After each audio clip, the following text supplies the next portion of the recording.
Katika tukio hilo, inadaiwa kuwa jioni hiyo ya tukio, askari mgambo hao ambao walikuwa katika mtaa huo wa Mission walimtilia shaka marehemu kuwa alikuwa anauza dawa za kulevya aina ya mirungi, na kutokana na shaka hiyo waliokuwa nayo walianza kumfuatilia. Ndipo marehemu baada ya kuwaona alianza kukimbia mbio.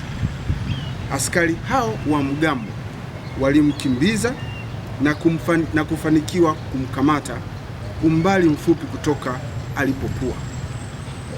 Marehemu baada ya kukamatwa, wanadai alikuwa akiema na alionekana kuishiwa nguvu.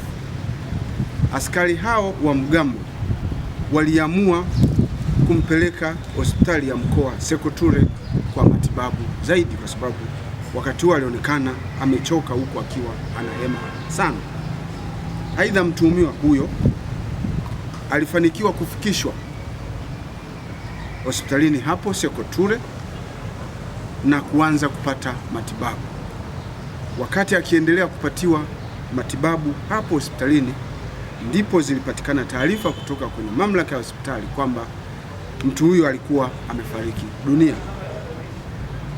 Kutokana na mazingira hayo ya ukamataji huo, askari hao mgambo wote walikamatwa na jeshi la polisi mkoa wa Mwanza usiku huo huo kuhusiana na tukio hilo. Askari hao mgambo wakati wakitekeleza ukamataji huo walikuwa peke yao, na wakati wanafanya hivyo hakukuwa na operation yoyote ya kipolisi iliyokuwa inafanyika katika eneo hilo.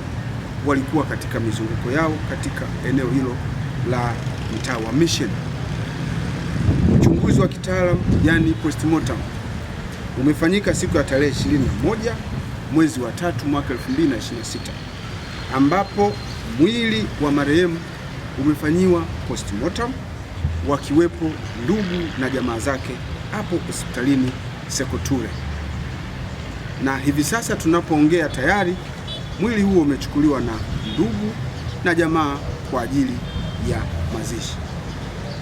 Jeshi la polisi mkoa wa Mwanza, kama ambavyo nimeeleza, watuhumiwa hao watatu ambao ni askari mgambo walishikiliwa na wanaendelea kuhojiwa mara tu baada ya kutokea kwa tukio hilo.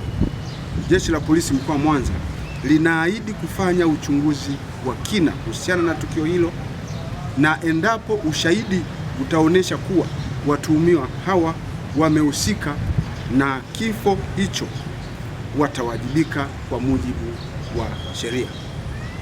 Kutokana na tukio hilo, tunawaomba wananchi wa eneo hilo, ndugu jamaa na marafiki, wawe na subira na kuachia jeshi la polisi lifanye uchunguzi wake, na wakati huu ambapo watuhumiwa wote watatu tumewakamata ili tupate nafasi nzuri ya kufanya uchunguzi kuhusiana na tukio hilo.